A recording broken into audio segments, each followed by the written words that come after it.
Sitting in the bustling New York airport was not exactly Max's idea of a pleasant evening. He found himself people-watching, particularly observing the boarding process of the flight he desperately hoped would take him back home to Charlotte. Max, along with his two sisters, was the owner of a modest-sized pharmaceutical company, a legacy left by their father a few decades earlier. His father had been the brain behind a series of valuable, albeit infrequently used, drugs that kept the company in the green but didn't allow much scope for expansion. Recently orphaned, with the passing of both his parents, Max had been in New York over the past few days. His mission was a significant one, negotiating the sale of their family company to a major pharmaceutical player. After what felt like endless discussions and negotiations, Max and his team of skilled lawyers and brokers had finally sealed the deal. The nitty-gritty and final paperwork were now in the lawyers' hands. Max was hopeful yet uncertain about making it back home that very night. The last flight to Charlotte was completely booked, and he was third on the standby list. He hadn't reached out to his wife Camilla as he was unsure of what updates to provide her. Instead, he chose to sit at the airport bar, a strategic spot from which he could keep an eye on the gate. While nursing his second gin and tonic, his thoughts were a whirlwind of reflections on the deal, the significant financial gain it meant for him and his sisters, a staggering sum of over $10 million for his share, and the upcoming transition period where he would work with the acquiring pharmaceutical giant, promising a substantial compensation. This deal signaled a turning point, heralding a new lifestyle for him and Camilla. Their twin daughters, who were already spreading their wings, were juniors at Duke University, where the steep tuition fees were a constant strain on his finances. But this windfall from the sale of the company promised to alleviate those financial burdens significantly. As these thoughts occupied his mind, he noticed that the boarding process for his hopeful flight back home was nearing its conclusion. As Max sat in the airport bar, his attention was intermittently drawn to the gate, where the agents were assisting the last few passengers onto the plane.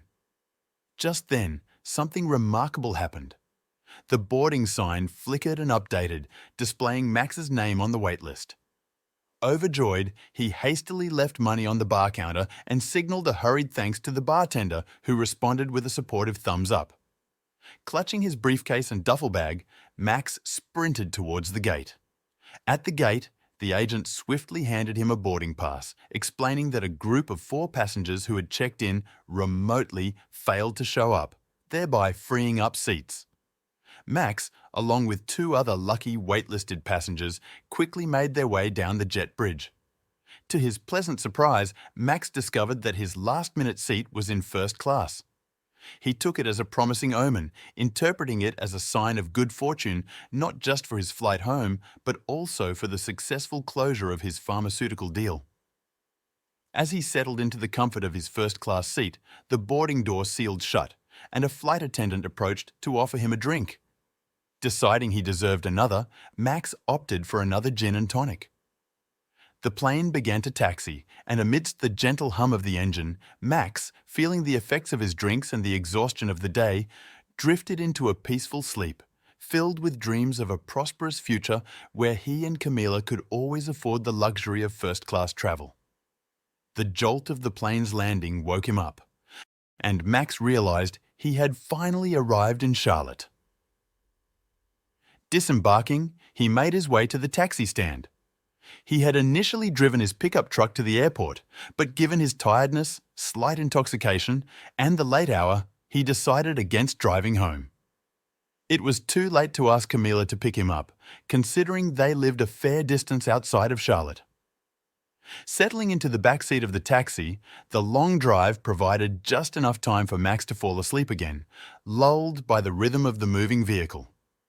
Upon reaching his destination, the driver had to wake him.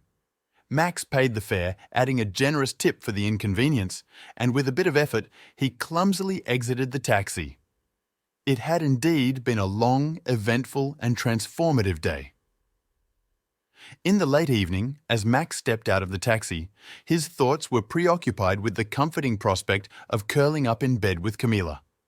However, as the taxi pulled away and he turned towards his house, his anticipation was abruptly halted. Parked in the driveway, right in front of his side of the garage, was a gold Mercedes. The vehicle struck Max as particularly stylish, although he generally found all Mercedes models to have an air of fashionability about them. The house was shrouded in darkness, the time having edged past midnight.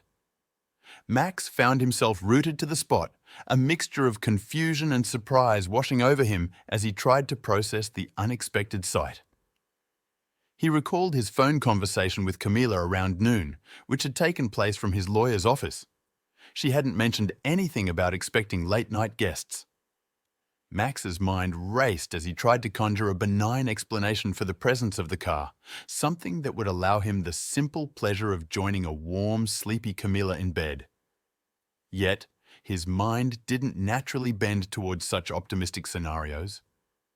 With a heavy heart and a mind swirling with apprehension, Max slowly approached the house, passing between the garage and the house. He unlocked the door, stepping into the quiet interior. His movements were hesitant as he traversed the kitchen and ascended the stairs, each step taking him closer to the bedroom he shared with Camila. The bedroom door was ajar, an indication that they hadn't been expecting visitors. Max entered the bedroom, and the world as he knew it seemed to come to a screeching halt. His brain struggled to process the scene before him. There, in their bed, was Camila. Unclothed and in a vulnerable state of sleep, her arm draped around another man who was also asleep, a faint smile playing on his lips. This was the very scenario Max had desperately hoped not to encounter, the one he considered unthinkable. Time seemed to stand still as he stood there, enveloped in a mix of shock and disbelief. It felt like an eternity before his brain gradually began to function again, confronting the stark reality that lay bare before his eyes. As Max stood there, absorbing the sight of Camila and the unknown man, he noticed her hand resting across the man's body. Both were snoring, a sound that, until this very night, had been endearing to Max. He had always found Camila's snoring comforting, a soft, almost purring noise that, to him, signified her sense of security and deep, peaceful sleep. It was a sound that spoke of the tranquility and contentment stemming from their shared life in bed. Often, Max had drifted off to sleep to the gentle rhythm of her snore, but now, that comforting familiarity was shattered. His heart ached at the thought that he would never again find solace in that sound, never again sleep beside her. Despite the overwhelming heartbreak, Max's mind began to clear, giving way to more practical thoughts. His gaze fell on the man's neatly folded clothes resting on the chair, a chair where Max himself had sat countless times. A smouldering rage started to ignite within him. As these tumultuous thoughts swirled, Max mechanically adjusted his pants, retrieving his wallet and car keys. A fleeting thought crossed his mind about grabbing the tennis racket from the bedroom closet to physically confront the man and Camila. However, he quickly realized that such actions, though momentarily satisfying, would lead to serious long-term repercussions for himself. A different idea started to take shape. Max took out his cell phone and began to snap incriminating photos, a plan forming in his mind. Once he finished capturing the images, he collected all of the man's clothing and shoes. Max assessed the man's physical stature. He appeared to be significantly larger than Max, who stood at 5'10" inches and weighed around 160 pounds. The stranger seemed to be at least 4 or 5 inches taller and about 50 pounds heavier. Realizing that using the tennis racket might not have been wise even for immediate retaliation, Max decided against physical confrontation. With the man's clothes and shoes in hand, Max took one last hard look at Camila. She was his wife, the love of his life, and the mother of his daughters. Yet, in that moment, he felt compelled to harden his heart, distancing himself from the love that had been the cornerstone of their relationship for over 2 decades. Leaving the bedroom, his eyes still dry from tears, Max descended the stairs and stepped outside. He pressed the key fob, hearing the beep as the doors of the Mercedes unlocked. Placing his briefcase and duffel bag inside, he slid into the driver's seat of the luxurious car. Although Max had never been particularly enamored with fancy cars, he found himself appreciating the feel and interior of the Mercedes as he settled in. He quickly familiarized himself with the controls, put the car in gear, and drove away. After driving about a mile, Max pulled over to examine the contents of the wallet he had taken. Inside, he found the usual items: some cash, business cards, and a driver's license. The business cards revealed the man's identity as Franklin Thompson, a senior sales manager at a local Mercedes dealership. The driver's license showed a Charlotte address. Max pondered the potential repercussions for both Franklin and possibly Camilla if he chose to expose the affair. However, exhaustion was his overriding feeling at the moment, and he decided to check into the nearest motel for some much-needed rest. Meanwhile, Camilla Tronder, back at the house, was a person known for her careful nature. She was aware that she might not be as intellectually sharp as her husband, Max, but her cautious approach had allowed her affair with Franklin Thompson to continue undetected for nearly 5 months. She had thought Max was still in New York as she lay in bed with Franklin the following morning. Franklin, she mused, was competent in bed, though perhaps not quite on par with Max. Outside of their physical relationship, however, she found him lacking compared to her husband, especially with his car salesman-like demeanor. This realization led Camilla to conclude that it was time to bring the affair to an end. Franklin had been growing too possessive, wanting to spend nights with her, and though she had permitted it this time, she decided it would be the last. Her plan was to end things with Franklin and spend the rest of her life with Max. Camilla, reflecting on her actions, realized the disrespect of having another man in the bed she shared with Max, even if he would never discover it. Resolving to end the affair, she planned to call Franklin later that day to firmly, yet gently, break things off. Heading to the shower, she pondered how to approach the conversation. After her shower, as she was dressing, Franklin emerged from the bathroom with a towel wrapped around his waist. He paused, then questioned Camilla about his missing clothes. "Where did you take my clothes?" he asked, bewildered. Camilla, equally confused, replied that she hadn't moved them. Franklin's confusion grew as he insisted he had left them on the chair in the bedroom. He speculated that maybe they were in the guest room and hurried off to check, only to return moments later, confirming that his clothes were nowhere to be found. Franklin's bewilderment escalated as he struggled to understand what had happened to his belongings. Camilla, growing impatient and thinking they might have been too intoxicated the night before to remember correctly, suggested they might have left everything downstairs. Disagreeing, Franklin decided to go downstairs and check anyway, but he quickly returned, now more panicked. He exclaimed that not only were his clothes missing, but his car was gone too. He speculated that someone must have broken in during the night. As Franklin voiced his concerns, Camilla's mind raced. The pieces started falling into place, leading her to a dreadful realization. She collapsed onto the bed, overwhelmed by the thought that Max might have returned from New York and discovered them. Struggling to catch her breath, she voiced her fear to Franklin. What if it was Max? What if he came home, saw us, and took your things and your car? Franklin, now equally alarmed, sat beside her, trying to process the situation. He realized the need to locate Max and ascertain if he was still in New York. If Max hadn't returned, then they were dealing with a burglary, which meant they should contact the police. But the thought of involving the police brought another problem, explaining the situation, including the ownership of the car. The complexity of the situation dawned on them as they grappled with the consequences of their actions and the uncertainty of what lay ahead. Franklin, overwhelmed by the gravity of the situation, began to contemplate the potential consequences, ranging from merely bad to utterly disastrous. "And it's in my wife's name, for some damn tax reason," he muttered, his voice trailing off as he envisioned a future fraught with complications. After her shower, as she was dressing, Franklin emerged from the bathroom with a towel wrapped around his waist. He paused, then questioned Camilla about his missing clothes. "Where did you take my clothes?" he asked, bewildered. Camilla, equally confused, replied that she hadn't moved them. Franklin's confusion grew as he insisted he had left them on the chair in the bedroom. He speculated that maybe they were in the guest room and hurried off to check, only to return moments later, confirming that his clothes were nowhere to be found. Franklin's bewilderment escalated as he struggled to understand what had happened to his belongings. Camilla, growing impatient and thinking they might have been too intoxicated the night before to remember correctly, suggested they might have left everything downstairs. Disagreeing, Franklin decided to go downstairs and check anyway, but he quickly returned, now more panicked. He exclaimed that not only were his clothes missing, but his car was gone too. He speculated that someone must have broken in during the night.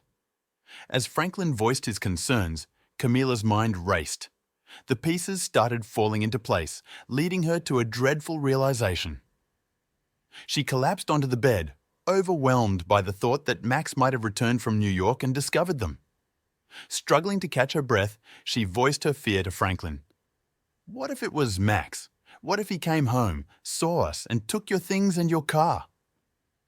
Franklin, now equally alarmed, sat beside her, trying to process the situation. He realized the need to locate Max and ascertain if he was still in New York. If Max hadn't returned, then they were dealing with a burglary, which meant they should contact the police. But the thought of involving the police brought another problem, explaining the situation, including the ownership of the car. The complexity of the situation dawned on them as they grappled with the consequences of their actions and the uncertainty of what lay ahead. Franklin, overwhelmed by the gravity of the situation, began to contemplate the potential consequences, ranging from merely bad to utterly disastrous. "And it's in my wife's name for some damn tax reason," he muttered, his voice trailing off as he envisioned a future fraught with complications. Camilla, determined to get clarity on Max's whereabouts, took out her phone and dialed the number for Max's office. Despite the early hour, not yet 8 a.m., Max's secretary Sheila answered promptly. "Max Tron's office, may I help you?" she greeted. "Hey Sheila, this is Camilla. I know it's very early and I'm not sure where Max is. He didn't call last night, so did you hear anything from him?" Camilla inquired anxiously. Sheila responded, "Camilla, it's still early, and I know that the team in New York worked late yesterday. They'll probably start late today. I talked to Max yesterday around 6 o'clock just before I went home. He said they were making good progress and might reach a deal today." "That's good to hear. So he's still in New York, right?" Camilla asked for confirmation. "Yes, I'm sure he is, and I expect to hear from him as soon as they all get back to the lawyer's office. Do you want me to ask him to call you?" "Yes, please, but only if he has time. I know how important this deal is." "Well, thank you, Sheila." "Bye," Camilla said, trying to maintain her composure. After hanging up, Camilla turned to Franklin and relayed the information. "Max is still in New York, so we should probably call 911 and report a break-in and car theft," she suggested. Franklin, realizing the complexity of their predicament, retorted, "Camilla, what do we tell them? That your lover had his clothes stolen from your bedroom and his car stolen from your driveway? I mean, what the __? We're really screwed here." Okay, I understand. Let's think about this," Camilla said, trying to devise a plan. "How about I take you home and you dress up, then report the thefts as if they happened there, while your wife was taking the kids to school?" They weighed the risks and possibilities, grappling with the need to fabricate a story that would explain the theft without exposing their affair. The urgency of their situation was clear, and they knew they had to act quickly to devise a plausible explanation for the police. "Okay, but maybe you shouldn't report the stolen clothing. That might be harder to explain than a stolen car," Camilla suggested, trying to simplify their fabricated story. Franklin nodded. "Yes, except that I told my wife yesterday that I was going to Atlanta for a meeting about the new Mercedes S-Class and wouldn't be back until noon." Camilla thought for a moment, then said, "Okay, but we can still work with that. You can say you drove home, left your keys in the car because it was just a short stop before going to the dealership, and then your car was stolen while you were at home. You know, I think it might work. And you could also say you left your wallet in the car and it got stolen too. We could hang out here for a few more hours. Maybe we'll end up needing another shower. Maybe together, Franklin suggested with a hopeful tone. Camilla paused, her mind racing. Okay, yeah, but I need to call work to take a sick leave, she said, buying herself some time to think. Camilla, who worked as a paralegal at a small law firm, found the work okay, albeit a bit monotonous. She stepped into the hallway to make her call, her thoughts swirling with the events of the morning. Returning to the bedroom, she found Franklin back in bed, an inviting look on his face. Temptation tugged at her, but thoughts of Max and her recent decision to end the affair with Franklin held her back. "Franklin," she began, her voice steady and resolute without making any move to undress. "I think it's time to end this. We had a good run, but, it could have been Max last night. We're lucky it was actually a bad guy. Let's find some clothes for you." Franklin lay there, a mix of disappointment and realization dawning on him. They both knew it was the end of their clandestine relationship. The urgency of their current situation overshadowed any lingering desires as they scrambled to concoct a plan to deal with the aftermath of their affair's exposure. Franklin glanced at Camilla, considering whether to attempt persuading her to change her mind. However, he quickly realized the truth in her words. They had indeed been fortunate, but it was unwise to push their luck further. Internally, he consoled himself with the thought of another attractive middle-aged mother who often visited the car dealership. "Okay, I agree. It was a good run," Franklin conceded. "So, how about some clothes?" Sourcing clothes for Franklin proved to be a challenge. Given his size, he was 50 pounds heavier and 4 inches taller than Max. Camilla rummaged through old belongings and eventually found a pair of tattered sweatpants. They barely fit Franklin, and Camilla had to make a few V-cuts at the waist. She then secured them with strings tied around his waist. For a top, she discovered a sweatshirt that had turned pink due to a laundry mishap. After trimming the sleeves and enlarging the armholes, Franklin had his makeshift outfit. Camilla bit back a comment about his clownish appearance, offering only a slight smile at the sight of his crestfallen face.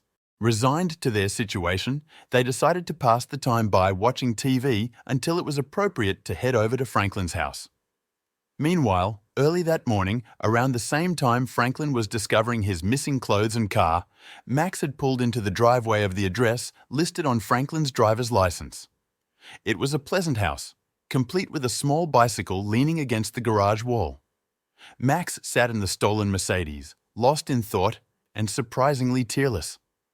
His night at the motel had passed quickly, and he hadn't ventured out for his usual morning run until dawn. Max was taken aback by his own calmness in the midst of the chaos. He had expected to be overwhelmed by emotion, yet there he was, sitting quietly, contemplating his next move. The betrayal he had witnessed the night before had numbed him, leaving him in a state of cold, calculated thought.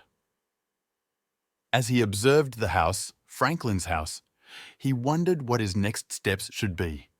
The reality of the situation was slowly sinking in, and with it, the enormity of the decisions he had to make. Max, still somewhat in shock, approached the front door of the house with Franklin's wallet in hand. He was dressed in a suit he had bought in New York the previous day. His white shirt, now rumpled, and the absence of a tie made him appear somewhat disheveled. He hoped he didn't seem intimidating. Holding up Franklin's driver's license for the woman to see, Max pointed towards the gold Mercedes parked outside. Before he could utter a word, the woman, who appeared to be in her 20s, attractive but visibly stressed, abruptly slammed the door in his face. However, moments later, she cautiously reopened it, clutching her cell phone with a defensive posture. "I have 911 dialed in, and I'm ready to press send if you don't explain yourself right now," she warned, her voice trembling slightly. Max raised his hands in a non-threatening gesture. "Ma'am, I have a photo on my phone of your husband and my wife. They were in bed together asleep and not dressed. Honestly, I don't think there's anything wrong with your husband physically, or with my wife for that matter. If you feel the need to call 911, please do. I'll wait by the car. They held each other's gaze for a tense moment until the realization dawned on her face, and it crumpled with a mixture of emotions. Silently, she stepped aside, opening the door wider to let him in. She started to speak, but was interrupted by a child's voice, calling out, "Mommy!" from the direction of the kitchen. "Wait here, I'll be right back," she said to Max, her voice breaking slightly as she turned and hurried towards the source of the voice. Max remained where he stood, hearing her gentle, reassuring tones mingling with the innocent questions of a child. He was a bystander in a scene of domestic normality that contrasted sharply with the turmoil he felt inside. In the midst of the unsettling discovery, Max found himself in the living room of Franklin's house, nursing a cup of black coffee. Not particularly good, but it was coffee nonetheless. He contemplated calling his office, but the weight of the situation left him just sitting there, lost in thought. The woman, who Max now knew as Molly, soon returned, having dropped her children off at school. She appeared slightly more composed than before, her hair neatly combed and her lips lightly tinted with color. With a firm handshake, she introduced herself. "I'm sorry about the chaos earlier. My name is Molly Thompson, currently married to Franklin Thompson, who, as it turns out, is involved with the woman you're currently married to." Max couldn't help but let out a laugh at her precise and somewhat ironic description of their shared predicament. It felt strangely relieving to laugh in such a moment. "You're absolutely right about the current situation. I'm Max Tronda, and my soon-to-be ex-wife's name is Camila Tronda," he replied, joining in her use of the term current. He went on to explain the events of the previous night, noticing Molly's eyes welling up with tears as the reality of the situation sank in. "I'm planning to divorce Camila. I believe the photographs I have will aid in securing a fair settlement. I can forward them to your phone if you think they might be of use to you," he offered, seeing a potential ally in their shared misfortune. "Yes, I think I should have them," Molly responded, her gaze hollow with the shock of betrayal. As Max reached for his phone to send the photos, she abruptly stopped him. "Wait, don't send them to me. If I see those images, they'll haunt me forever. You keep them." Her voice was firm, indicating a decision to spare herself further emotional turmoil. Max and Molly, finding themselves in an unexpected alliance, discussed their next steps amidst the emotional turmoil. Max mentioned that he might not be at his current job much longer, and was certainly not going to stay in his current home. He offered Molly the contact details of his lawyer should she need the incriminating photographs or any assistance in her potential divorce proceedings. "Okay, thank you," Molly replied, her mind clearly trying to process the unfolding events. She then posed a question about Max's intentions. "What's your plan now? Are you going to return the car, or are you waiting for Franklin to confront him? He's a big guy, you know, even if he's put on a bit of weight." Max, with a hint of mischief in his voice, admitted, "You know, I've never driven a Mercedes before, and I kind of like this one. I think I'll keep it for a while, at least until someone forces me to give it back. Your husband, Franklin, or as he is to me now, shit, may have a surprise waiting for him." Molly chuckled, the laughter providing a momentary respite from the stress. "Actually, the car is in my name," she revealed, citing some tax reasons and more beneficial depreciation as the cause. "Since I technically own it, I can issue you a permit to drive it. If the cops ever pull you over, they can call me to confirm." Max was intrigued by the idea, but held back his response as Molly seemed to be still mulling over her thoughts. She added another point. "There have been quite a few break-ins around here recently. You have Franklin's keys and clothes. If the spare key we usually hide in the backyard is missing when he returns, he might try to break in." The reality of the situation was setting in. They were both embroiled in a complex scenario, not just emotionally, but now legally and logistically. Max and Molly, strangers until that morning, found themselves united by the infidelity of their respective spouses, navigating a path filled with legal, moral, and personal challenges. Franklin Thompson found himself in a precarious situation as he approached his own house. It was around noon when Camille, eager to distance herself from the affair and its complications, dropped him off and hurried away. Franklin, clad in ill-fitting, improvised clothing, walked up to his front door with a mixture of hope and dread. He hoped it would be unlocked, indicating Molly was home, yet feared the confrontation that might ensue. To his dismay, the door was securely locked. With a growing sense of desperation, he scurried around to the backyard, his mind fixated on the spare key they typically hid under a rock. However, his heart sank as he discovered the stone and the key were both missing. "Oh shit," he muttered under. Max was intrigued by the idea, but held back his response as Molly seemed to be still mulling over her thoughts. She added another point. "There have been quite a few break-ins around here recently. You have Franklin's keys and clothes. If the spare key we usually hide in the backyard is missing when he returns, he might try to break in." The reality of the situation was setting in. They were both embroiled in a complex scenario, not just emotionally, but now legally and logistically. Max and Molly, strangers until that morning, found themselves united by the infidelity of their respective spouses, navigating a path filled with legal, moral, and personal challenges. Franklin Thompson found himself in a precarious situation as he approached his own house. It was around noon when Camille, eager to distance herself from the affair and its complications, dropped him off and hurried away. Franklin, clad in ill-fitting, improvised clothing, walked up to his front door with a mixture of hope and dread. He hoped it would be unlocked, indicating Molly was home, yet feared the confrontation that might ensue. To his dismay, the door was securely locked. With a growing sense of desperation, he scurried around to the backyard, his mind fixated on the spare key they typically hid under a rock. However, his heart sank as he discovered the stone and the key were both missing. "Oh shit," he muttered under his breath, his eyes scanning the back of his house. Realizing he had little choice, Franklin contemplated breaking in. He examined the windows along the back wall, assessing which would be the easiest and least conspicuous entry point. His attention settled on the family room window, the largest at the back, offering more room to maneuver inside. But with only the clothes on his back and barefoot, he had to consider how to safely navigate through the broken glass. He broke off a branch from a nearby tree he had meant to trim earlier. After a moment of contemplation, he decided to use it to break the window. To protect his feet from the shards, he dragged 2 chairs from the back porch, planning to place them inside the broken window to step on. The scene was set. Franklin, a large man awkwardly dressed in pink-tinted makeshift attire, preparing to break into his own home. His actions, driven by desperation and confusion, were about to add another layer of complexity to the already tangled web of events set in motion by the affair.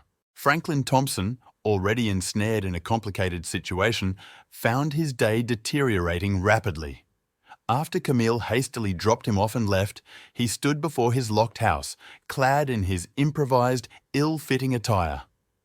Desperate to gain entry and retrieve his belongings, he decided to break into his own home through the family room window.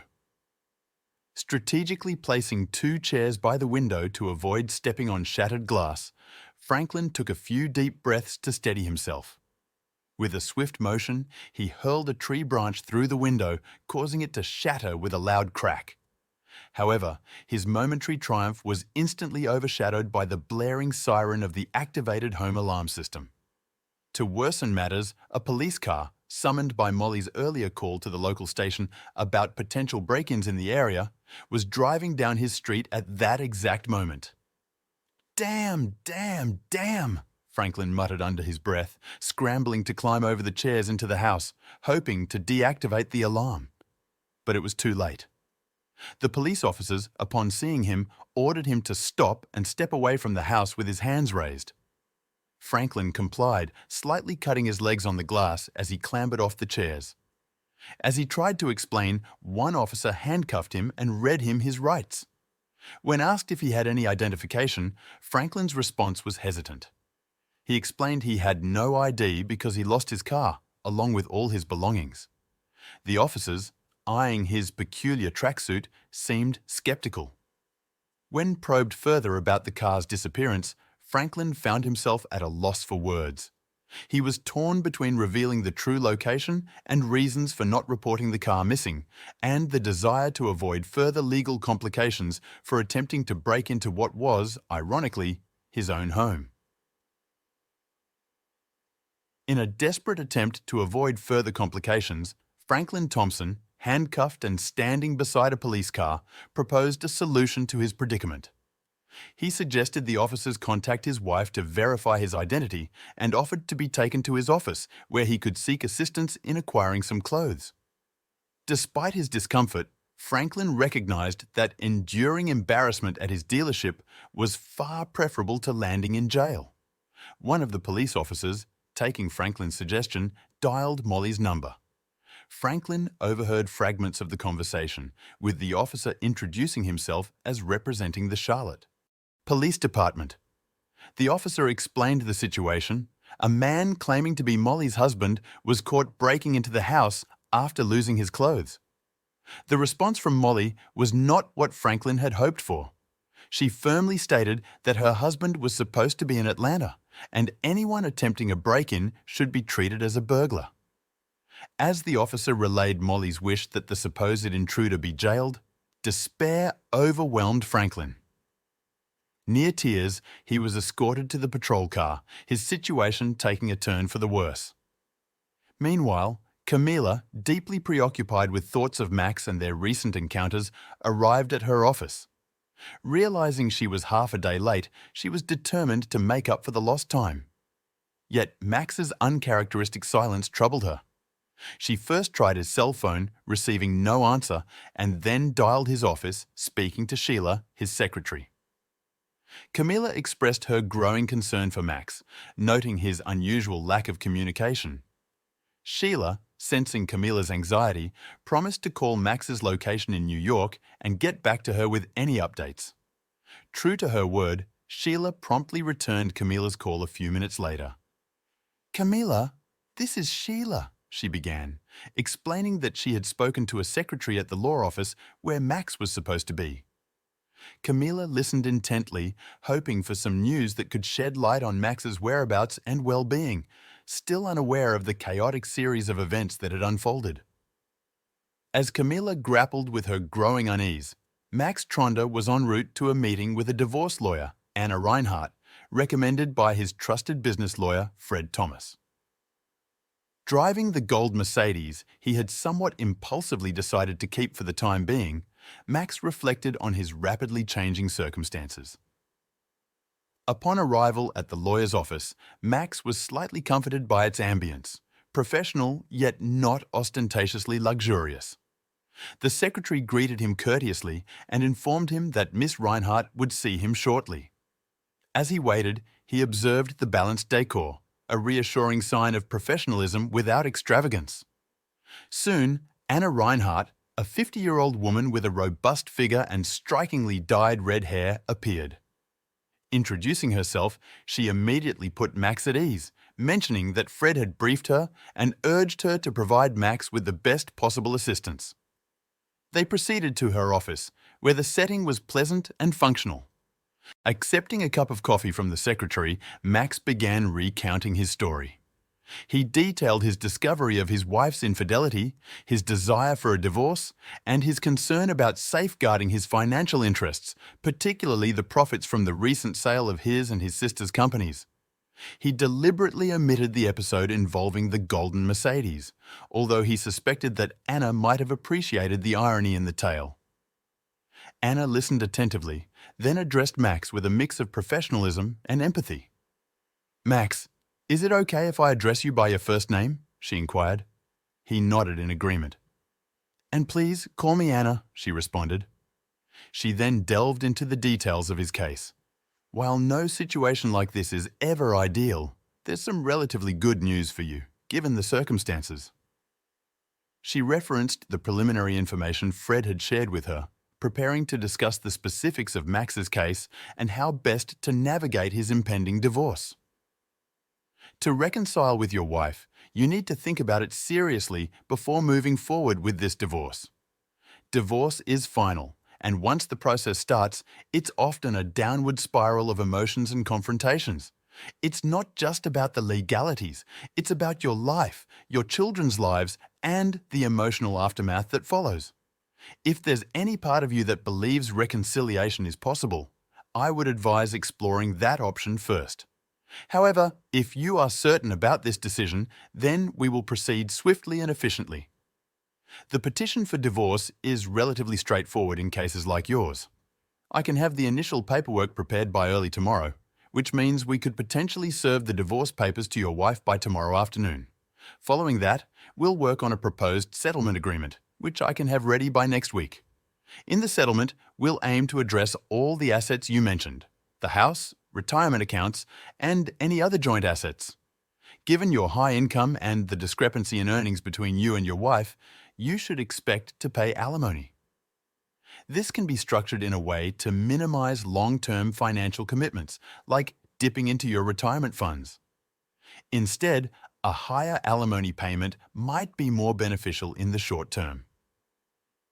Regarding the house, since you don't want it, and it seems unlikely that Camila can afford to buy out your share, selling it and splitting the proceeds is a practical solution. I'll assist with the legal aspects of this process. For your children's college expenses, it's good that you're willing to cover these costs. This willingness will be favorable in the eyes of the court, showing your commitment to your children's well-being. I understand this is a lot to take in, and the process might seem overwhelmingly fast. But remember, Max, my job is to protect your interests and ensure that this transition is as smooth and fair as possible for all parties involved. If you're ready, we'll move forward with the paperwork and start this new chapter in your life. Max sighed, the weight of the past 24 hours pressing heavily upon him. Camila, this is Max. You called looking for me earlier, he began, his voice tinged with fatigue. Camila's response was immediate, her tone revealing a mix of relief and anxiety. Oh, Max, thank you for calling back. I've been worried about you. Where are you now? Max hesitated for a moment before replying. I'm in Charlotte, Camila. I returned last night. There was a palpable shift in the atmosphere, a sense of unease settling in. Camila's heart sank. The revelation stung more than she anticipated. Last night? Her voice was barely a whisper, the words struggling to find their way out. The sensation in her stomach intensified, a gnawing realization that something significant had transpired during his absence. Max could hear the change in her voice, the strain of concealed emotions. Yes, last night. It's been a lot, he admitted, not delving into the details of his tumultuous homecoming. There was a brief silence on the line, filled with unspoken questions and concerns. Finally, Camila mustered the courage to continue. Max, can we meet? I really need to see you. There's so much we need to talk about. Max paused, considering her request. The thought of seeing Camila was both comforting and daunting. He knew that meeting her would mean confronting the reality of his situation, yet he also recognized the need for a candid conversation. Okay, Camila, let's meet. Where would you like to go? Max asked, a sense of resignation in his voice. He understood that this meeting could potentially alter the course of both their lives. How about the cafe near your office? The one we used to go to for lunch sometimes? Camila suggested, hoping the familiarity of the place would provide some semblance of normalcy in the chaos of their current circumstances. That sounds fine. I'll meet you there in an hour. Max agreed, the finality in his tone indicating that this was not just a casual catch-up, but a significant turning point. Camila felt a mix of relief and apprehension as she ended the call. She leaned back in her chair, trying to steady her breathing and prepare herself for the conversation ahead. The meeting with Max was inevitable, Yet she couldn't shake off the feeling that their relationship was on the brink of a profound change. Camila sat in the center cafe, her hands wrapped around a glass of wine, lost in thought. The cafe, steeped in memories, now felt like a stage for a pivotal scene in her life. It was here, amid the hum of quiet conversations and the clink of coffee cups, where she and Max had first crossed paths years ago. Their relationship, which blossomed from casual encounters to deep love, had always found a special resonance in this place. Now, she feared that it might also be where things would unravel. As she waited for Max, Camila's mind wandered back through the years, reflecting on her journey and the choices she'd made. She thought about her college days, a time marked by a string of physical encounters with robust football players. Those experiences, intense and overpowering, had left a lasting impression on her, defining her understanding of desire and love. When she met Max, she believed she had moved past those early experiences. He was different from the men she'd known before, caring, loving, a wonderful father, and a stable provider. For a long time, she felt content, believing she had everything she needed. But a recent incident had rekindled old feelings she thought were long buried. The memory of the plane ride back from the West Coast crept into her mind. Max had been occupied with business meetings, leaving her to return alone on an overnight flight. She found herself seated next to a large, imposing man, the coach of a local NFL team. They struck up a conversation, and as the hours passed, they shared drinks and stories. The encounter, fueled by alcohol and the anonymity of the flight, awakened something in Camila, a familiar thrill of being near someone with such physical presence. Lost in these reflections, Camila barely noticed the time passing. She was startled when she finally saw Max approaching. The man who walked towards her now seemed a stranger compared to the Max she remembered from their last happy moments together. His steps were heavy, his eyes reflecting a mix of sadness and determination. As Max sat down opposite her, the air between them was thick with unspoken words. Camila looked at him, her heart aching with regret and fear. She knew she had to explain, to try to make him understand why she had acted the way she had, even though she herself was still grappling with the reasons. "Max," she began, her voice barely above a whisper. "I'm so sorry. I never meant for any of this to happen." Her eyes brimmed with tears, each one a silent plea for forgiveness and understanding. Max regarded her quietly, a mix of pain and confusion etched on his face. He had so many questions, yet he wasn't sure he was ready for the answers. The weight of the moment hung between them, a fragile bridge over a chasm of hurt and betrayal. Camila's mind was a tumult of memories and guilt as she sat in the center cafe, waiting for Max. The weight of her infidelity pressed heavily on her, each recollection a sharp sting of remorse. She remembered the plane ride back from the West Coast vividly. Seated next to an NFL coach, their casual conversation had taken a turn, leading to an inappropriate physical encounter. She had woken up to find his hand under her skirt, and instead of stopping him, she had allowed it to happen. Guilt wasn't her immediate reaction. Instead, she felt a sense of relief that Max was away and wouldn't return until later that week. That fleeting encounter set a pattern for Camila. The coach introduced her to a forward from the practice squad before leaving town, further entangling her in a web of betrayal. This relationship was as intense and physically dominating as her previous one, leaving Camila in a constant struggle between guilt and desire. Eventually, guilt won over, and she ended the affair, hoping to rekindle her faithfulness to Max.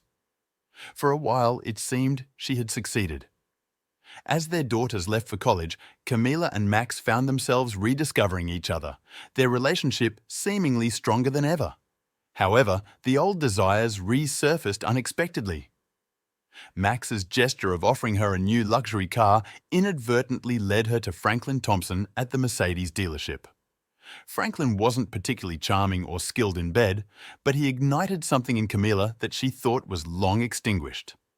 Despite knowing it was wrong, she found herself entangled in another affair. Now, as she sat in the cafe, the memories were suffocating. She had risked everything: her marriage, her family, the love and trust Max had for her, for fleeting moments of physical thrill. The realization hit her hard. Letting Franklin into their marital bed was a colossal mistake, one made worse by Max discovering them.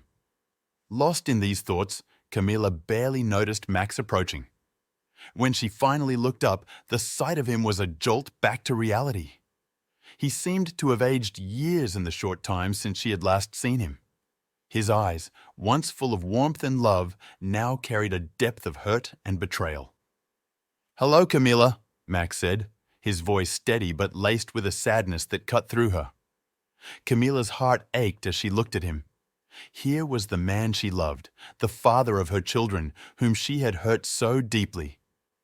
She wanted to explain, to apologize, to somehow make things right, but the words seemed inadequate for the pain she had caused. "I'm sorry, Max," she started, her voice trembling. "I never meant for any of this to happen." Max listened, his expression unreadable. The cafe, once a place of happy memories, now felt like a witness to the unraveling of their 2-decade-long relationship. The air between them was charged with a mix of sorrow, regret, and the faintest hope for understanding. Camilla's heart pounded in her chest, the weight of her transgressions heavy upon her. The familiar sting of guilt, now more acute than ever, gnawed at her insides as Max's questions pierced through the haze of her emotions. "Hi, Max," she began tentatively, her voice a mere whisper. "Thank you for meeting me. I don't even know where to start. I'm deeply sorry, more than words can express." Max, his expression unreadable, yet tinged with an unmistakable hurt, sat down across from her. "Can I ask a few questions?" he asked, his voice steady yet strained. "Oh, Max, please," Camilla pleaded, a note of desperation in her voice. "If there's any hope for us, diving into questions and answers will just destroy it. Maybe we should escape, just for a little while, to some island, somewhere we can just hold each other and—" "Camilla, please," Max interrupted, his voice firmer. "You're avoiding the reality here. If you can't face these questions, I can't stay. This is important." The sinking feeling in Camilla's stomach worsened, but she knew she had no choice. She had to face the consequences of her actions, however painful they might be. "Okay, Max, ask me anything," she said, bracing herself. "Do you know what time I got home last night?" Max asked, his eyes searching hers for truth. Camilla hesitated, realizing the implications of his question. I don't know exactly. It was after—" She trailed off, the realization of what he must have discovered dawning on her. "And do you know what I saw when I got home? When I went upstairs to our bedroom? Or what used to be our bedroom?" Max continued, each word heavy with emotion. "Yes, Max, I know what you must have seen," Camilla replied, her voice barely above a whisper, choking with emotion. "It's one of the worst things you could ever witness, and it's entirely my fault. I'm so sorry. I won't fight the divorce if that's what you want. Stop, Camilla," Max cut her off. "Next question. How many men have there been since we got married? And remember, if I think you're lying, I walk out right now." Camilla's mind raced. Her initial instinct was to lie, to minimize the damage, but she quickly realized the futility and risk in that. She needed to be honest, however painful it might be. She took a deep breath, gathering the courage to face the truth and the consequences of her actions. The weight of the revelation hung heavily in the air as Camilla confessed, her voice barely above a whisper. 3, Max. There have been 3 men that I now deeply regret ever meeting." She looked into his eyes, searching for a glimmer of forgiveness, but finding none. "I understand if you can't see past this. You deserve someone far better than me. I'd do almost anything for another chance, but I understand if you want nothing more to do with me." Max's expression was a mix of pain and finality. "Call your lawyer, Camilla. Tomorrow, you'll be served with divorce papers." Standing up, He left the cafe, leaving Camila in a state of shock, her tears eventually breaking through the numbness as the gravity of her actions and their consequences sank in. Max stepped out into the fading light of the day, the memories of their first meeting at that very cafe haunting him. He thought of the intimacy they once shared, now tainted by the bitter truth of betrayal. The image of Camila with Franklin in their bed was seared into his mind, an unforgivable violation of their marital sanctity. As he sat in the gold Mercedes, a gift that now felt like a cruel irony, Max allowed himself to cry for the first time. The pain of betrayal, the loss of a marriage he had cherished, overwhelmed him. He thought about the possibility of forgiving 3 anonymous affairs over 2 decades, but the scene he had witnessed in their bedroom was insurmountable. Their marriage, he realized, was irretrievably broken. As darkness enveloped the city, Max remembered his conversation with Molly Thompson from earlier that day. She had expressly asked him not to send her any visual proof of her husband's infidelity with Camila, believing that seeing such evidence would make forgiveness much harder, if not impossible.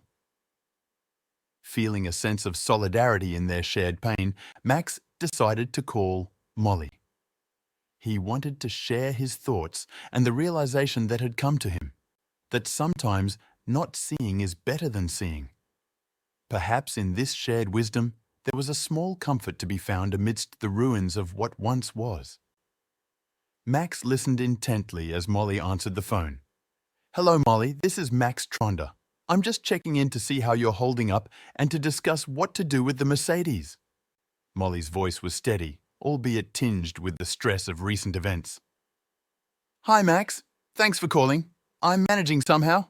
About the car, you can keep it for now. Franklin's got bigger problems to deal with. He won't need it anytime soon." Max's curiosity piqued. Problems? I hope he hasn't gotten himself into more trouble. Well, he didn't get shot, if that's what you're thinking, but he might have preferred that to what actually happened, Molly revealed.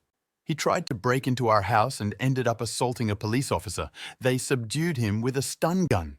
And then, while in jail, something happened. He's not talking, but I suspect he was attacked by another inmate. He was so desperate he had to call his brother to bail him out. Now his entire family knows about his indiscretions. Max was taken aback by the turn of events. Wow, Molly, that's intense. I can't say I feel sorry for him, but this must be hard for you. Molly sighed. It's a mess, Max. But you were right about those photos. Seeing them would have made things much more complicated. Franklin returned home earlier, a complete wreck, begging for forgiveness. We have 2 young kids, so I've decided to try to work things out, at least for their sake. His brother, who's a lawyer, advised me to get a prenuptial agreement in place. He even offered to help. And from now on, I'll be handling our finances. Franklin will be on a tight leash. Max could sense the resolve in Molly's voice. You're handling this remarkably well, Molly. Keep it up, and remember, if you need to return the car, just let me know. They ended the call, and Max found himself reflecting on the conversation, feeling a hint of envy at Molly's situation. Despite Franklin's egregious actions and the ensuing legal troubles, there seemed to be a glimmer of hope for their marriage, driven perhaps by the shock of his arrest and the rumored incident in jail.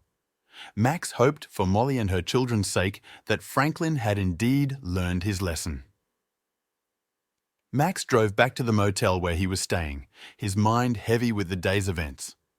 He knew he had one more important task before attempting to find rest in his restless night, calling his daughters, Jane and Joan. He dialed the number, and the familiar voice of one of his daughters greeted him. "Hi, Daddy." Max could never tell them apart over the phone. Jane and Joan were twins, not identical, but their voices were so similar they might as well have been. At their very expensive college, they pursued the same major, nursing, and shared many similarities. Yet, thankfully, to Max's relief, they didn't look exactly identical. They were close, obviously sisters, but not mirror images of each other. Max had often thought, somewhat guiltily, that their non-identical nature made it easier to handle them, especially when they teamed up with their requests, a new car, staying out late, or funds for a trip to Florida. But deep down, he cherished these moments, loving to spoil them in his own way. Janie? He ventured a guess. There was always a 50-50 chance he'd be right. Yes, you guessed correctly, his daughter replied cheerily. Listen, tomorrow is Saturday, and I'd like to invite you and your sister for brunch. Around 11 or so? That bistro on 4th Street where we used to go. Would that suit you? He could hear a rustling sound, probably Jane covering the phone to speak to Joan. That suits me. Wait a second, she said, and after a brief pause, she confirmed, Joan is fine too. Max, keen to keep this meeting intimate and private, quickly interjected before Jane could extend the invitation to others, remembering their last brunch where nearly half a dozen of their friends had joined. Let's do this, just the three of us, okay? Of course, Jane replied, her tone understanding. He hung up, feeling a small comfort in the plan to meet his daughters. It was a much-needed distraction, a moment to cherish amidst the chaos of his crumbling personal life. Max's phone call with his daughter was brief, yet weighted with an unspoken urgency. But tell me, what? She began, only to be interrupted by Max, who wanted to avoid delving into deep conversations over the phone, a task he found challenging even face-to-face. Listen, I need to run. See you at 11. Love you, and tell your sister I love her too. Bye, he said quickly, and then hung up. He hoped his abruptness wouldn't prompt her to call Camila, but mentioning that would only guarantee such a call. The time for their meeting would come soon enough. After Max's departure from the cafe, Camille was left to grapple with the weight of her actions. Her tears flowed freely as she contemplated the magnitude of her mistakes, her marriage, her family, her entire life upended. The inevitable spread of her indiscretion among her daughters, parents, and friends loomed over her. The thought of losing Max, her home, and facing the shame was unbearable. The image of Max finding her in bed with Franklin, a sight that must have torn him apart, only fueled her despair. In her distress, Camille left the cafe and returned to what was still, for the moment, her home. There, she found some gin, not enough to numb her entirely, but too much for any clarity of thought. After drinking, she fell into a troubled sleep, clinging to a faint hope for a miracle to mend her relationship with Max. The following morning, Max was already seated in the bistro at 11 o'clock when Jane and Joan arrived. He had spent the early hours reviewing and approving the draft of his divorce petition. The 2-hour drive from Charlotte had given him ample time to contemplate how he would break the news to his daughters. As usual, their meeting began with the customary pleasantries, hugs, inquiries about school and work, and the ordering and consumption of food. It was only after the plates were cleared that the atmosphere shifted to a more serious tone. "Dad, we know something is wrong," Joan began, her voice laced with concern. "You look a little sick. Are you here to tell us you have cancer or something? And if so, where is Mom?" Max sighed, the weight of the moment pressing down on him. "Girls, yes, I have really bad news," he started, preparing himself to reveal the painful truth that would undoubtedly alter the course of their family's life. The revelation about their mother's infidelity hit Jane and Joan like a tidal wave. Jane, ever the more outspoken of the two, tried to inject a bit of humor, guessing wildly at the cause of their family's upheaval. "Oh my God, did she run off with one of her firm lawyers? A young, strong body that Joni or I should be chasing?" The sisters shared a brief moment of laughter, a fleeting respite from the tension, until they noticed their father's somber expression. The gravity of the situation quickly dawned on them. "Dad, no, not Mom!" Joan's voice trailed off, the words choked by her rising fear. Max, gathering his resolve, gently corrected them. "Girls, listen to me carefully. Yes, your mother, she cheated on me, but that doesn't mean she cheated on you." His words were measured, but the pain behind them was palpable. "That's right, Daddy," Joan said through her tears. "If her cheating is destroying our family, then yes, She cheated on us just as much as she cheated on you." The raw emotion of the moment overwhelmed them all, leading to a collective outpouring of grief. The sisters stood up, instinctively reaching out to embrace their father and each other, their shared sorrow uniting them in a tight huddle. "Let's get out of here," Jane suggested, her voice breaking. She knew a nearby park, a couple of blocks away, would offer them the privacy they needed away from the prying eyes of the bistro patrons. As they walked, flanking their father, each sister holding onto him, they found a secluded bench in the park. "Tell us, Dad," Jane urged after they settled down. "We deserve to hear how bad it is." Joan chimed in, her voice steady despite the tears. "Yeah, she's right. We are mature enough to handle this." Max took a deep breath, the weight of his daughter's expectations bearing down on him. "On the way here, I was racking my brains over what to tell you," he began. "You're both adults, and you're right, your mother did cheat on all of us. I found her at home, in our bed, with another man, and she admitted there had been others. I'm still in shock, but I know we can't recover from this. I've already spoken to a divorce lawyer. Your mom is receiving the divorce papers today." The ensuing silence was heavy with unspoken thoughts and fears about the future. Max then turned to what he knew was another important matter. "Girls, no matter how bad it gets, your schoolwork comes first. There's enough money for your senior year at Duke, and if either of you wants to pursue graduate studies, I'll find a way to support that. But there's a condition," he added, capturing their attention. "What do you mean, Dad?" they asked in unison, curious about this unexpected caveat. "I'm happy to pay for your education," Max continued. "But in return, I need your commitment. Your focus should be on your studies, ensuring your future success. That's the deal." His daughters nodded, understanding the gravity of their father's condition and the importance of their education, especially amidst the turmoil of their family's situation. As Max spoke, his daughters listened intently, their eyes reflecting a mixture of concern, curiosity, and a newfound respect for their father's resilience. He acknowledged the challenge they faced, understanding that coping with their mother's betrayal would be a significant obstacle in their academic and personal lives. "Yes, what your mom did makes it hard to focus on school, but you told me you're adults. Real adults, mature, disciplined people can handle adversity, right?" His words were gentle yet firm, urging them to rise above the turmoil. The sisters shared a look, tears welling up again before embracing him. "Yes, Daddy, you're the best, and we absolutely positively will not let you down," Joan asserted with a mix of determination and affection. Jane, with a thoughtful expression, nodded in agreement. "But what about you, Dad? Will you be okay? What are you going to do?" Jane's concern for her father was evident. Max took a moment to reflect. "You know, you can think about a lot during a 2-hour drive. I want you both to know that I'm not surprised by your response. I've always been proud of you and will continue to be. As for me, what your mom did, it hit me hard. I could just wallow in self-pity, try to reconcile with your mom, but that's not me. I've spent my life caring for others, my grandparents, my sisters, your mom, and you girls. I'm not complaining. It's just how it's been." He paused, his gaze distant yet determined. "The company will soon be sold, freeing me from the responsibility of caring for my sisters. Camila has left, and you two are starting your adult lives. I promise to support you in that.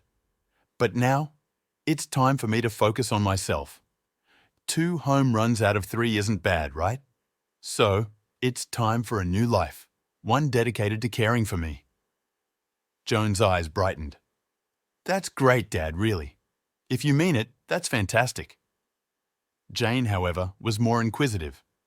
"Dad, what does a new life actually mean for you? Are you thinking of working for another pharmaceutical company? Buying a farm?" "What?" Max smiled at her question, appreciating her curiosity. "Good question, Jane. New life means exactly that. Exploring opportunities I've never considered, rediscovering passions I've put aside, maybe even embarking on adventures I've always dreamed of but never pursued." It's about finding fulfillment in ways I haven't before. It's not just about a new job or a new place. It's about a new way of living, with me at the center of it for a change. His daughters looked at him, seeing not just their father, but a man ready to embark on a journey of self-discovery and renewal, a thought that brought them both comfort and excitement for what lay ahead. Max's declaration of a new, adventurous life left his daughters, Jane and Joan, in awe. They hung on to every word as he outlined his ambitious plans, running marathons, climbing mountains, swimming vast distances, exploring the Alps, going on safari. The possibility of meeting someone new during these adventures added an unexpected twist. "This is amazing," they both agreed, their expressions a mix of surprise and excitement.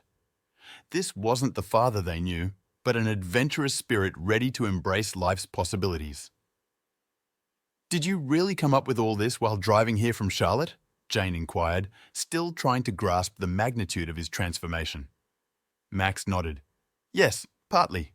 I've had a lot of time to think, especially since I haven't been sleeping much. I could drown in sorrow or I could rise from this mess. I choose the latter.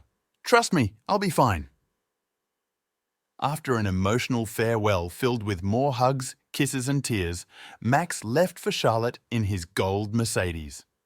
His daughters, still processing the news, decided to call their mother. "Hello?" Camilla's voice, weary and strained, answered from the Travers residence. Joan, with Jane by her side, put the phone on speaker. "Mom, it's Joan and Jane. We just had breakfast with Dad and he told us some terrible news." Camilla's voice faltered. "What did he say?" "Dad told us about the divorce, and the reason for it, your betrayal. He gave us some details, but the gist is there," Joan explained, her voice heavy with emotion. Camilla sighed. "Yes, I made mistakes, big ones, but I believe we can get through this. I just need to give your father some time." Joan cut her off.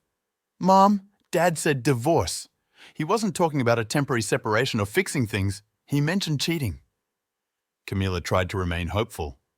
"Yes, technically he's right, but that doesn't mean we can't reconcile," Jane interjected, her tone firm.